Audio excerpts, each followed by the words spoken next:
Sur le chemin, il y a un gars qui s'appelle Kiki. Kiki Palu. Il marche depuis le matin, il est fatigué, il a mal aux pieds, il a envie que ça s'arrête. Et la ville est encore loin. Mais là, sur le bord du chemin, Kiki, il aperçoit un cerisier. Il y a longtemps qu'il n'en a pas vu, il y a des cerisiers avec des cerises dessus. Des cerises bien mûres. Ah là là, il se réjouit. Il fait attention, il met les pieds. Hop, il tend la main, il attrape une cerise et... Oh, il ne la croque pas parce que c'est la première de la saison et c'est son usage. C'est sa petite religion à lui, Kiki. Premier fruit de saison, il fait un vœu. Ah, il se dit, j'arrêterai bien de marcher. Il mange la cerise. Eh ben, elle est tellement bonne. Pas menteuse, prometteuse, juteuse à la fin. Il décide d'en remanger une. Alors là, il tend la main, il regarde pas où il met le pied, il se tord la cheville. Ah, sur le talus, oh non, il ne peut plus marcher. Son vœu est exaucé.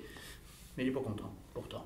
Il grogne, il ronchonne, il chouine sur le bord du chemin, assis sur le talus, quand arrive un carrosse avec le chevaux, le cocher, et à l'intérieur une marquise. Ouh, des cerises, fait la marquise. Attention, dit Kiki, ces cerises, elles sont à moi. Ouais, c'est ça, c'est mon grand-père qui a planté le cerisier. Alors, si vous en voulez, il faut m'emmener jusqu'à la ville. Bon, d'accord, elle fait la marquise. Elle mange ces cerises comme ça que Kiki peut s'installer à côté du cocher.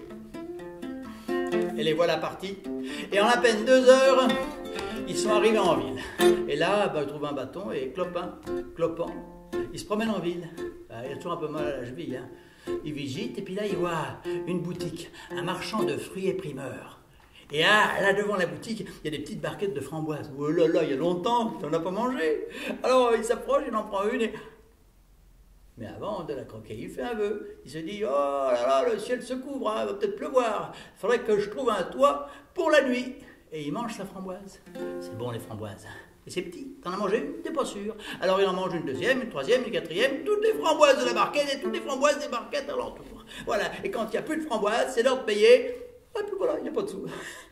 Alors, le marchand appelle le gendarme, et le gendarme l'emmène en prison.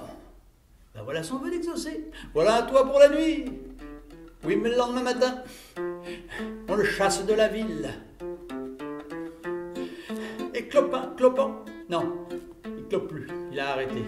C'est trop mauvais pour la santé. Et puis ce bâton d'encombre, et ça va bien mieux, alors il marche comme ça sur le chemin pendant un petit moment, mais quand même il est fatigué. Alors, il se pose le cul dans l'herbe, et là, dans le pré, il voit un petit truc buissonnant avec des myrtilles dedans. C'est des petits grains de bonheur qui vous font la langue bleue. Oh, une myrtille. Il la prend, mais... Et si je rencontrais l'amour, pourquoi pas? Et à ce moment-là, l'orage éclate, la nuit va tomber, mais la pluie tombe plus vite que la nuit. À ce moment-là, lui, il cherche un abri, et à l'oreille de la forêt, il voit une maison. Alors il s'approche, la porte s'ouvre, et là derrière, il y a une terrible sorcière, baveuse et poileuse, qui lui dit « T'es qui, toi ?»« Moi, je m'appelle Kiki, mais je crois qu'il y a une erreur. » Pas du tout. Hop, elle le pose au milieu de la cuisine, là, elle ferme la porte, elle le regarde, en se léchant les babines, et en souriant à belles dents pointues. Mais simplement derrière la sorcière, baveuse et poilue, Kiki aperçoit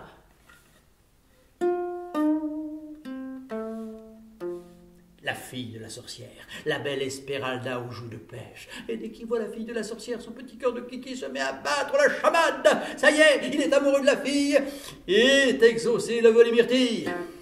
Garde pas ma fille comme ça, elle n'est pas pour toi, dit la sorcière. Je la destine à l'ogre Perlin qui viendra l'épouser demain. En échange, il me donnera beaucoup d'or, elle a beaucoup d'argent, et elle donnera ce qu'elle a, hein, sa jeunesse et sa beauté. Tais-toi, gamine, c'est moi qui ai décidé, ta mère, ouais. Au lieu de me regarder avec ses yeux de merlan en fruits, le Kiki, va donc me chercher 3 pommes au fond du jardin, hein, sur le pommier, que je mange ça avec du boudin, avant de te manger.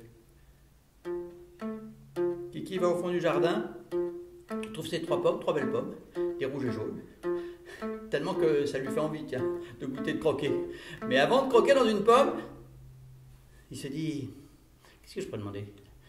Je partirai bien avec la fille. Il croque la pomme, va voir la fille, il lui dit « Tu partiras avec moi ?» Elle répond « Oui, des fois c'est simple et rapide, les filles. » Et les voilà partis. Mais attends, avant, elle pose les pommes, c'est les encombres. Il reste 2 pommes, il pose ça à l'entrée de la maison. Et puis il file. « Ça vient, mes pommes !» dit la sorcière. Mais non, ça vient pas, parce que les 2 amoureux, hop, ils partent, ils courent sur la colline, et oui, elle les voit par la fenêtre, elle veut les rattraper, elle pousse la porte, elle ouvre, elle tombe dans les pommes. Il y en a que 2, mais elles tombent quand même.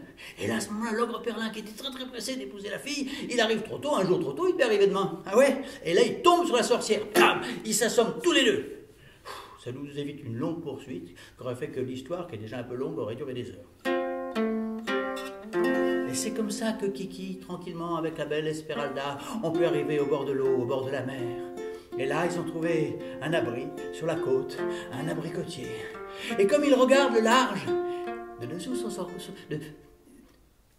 corsage, c'est l'émotion, elle sort un abricot et lui dit « C'est pour toi, c'est cadeau, fais un vœu. » Et ils ont vécu longtemps et heureux.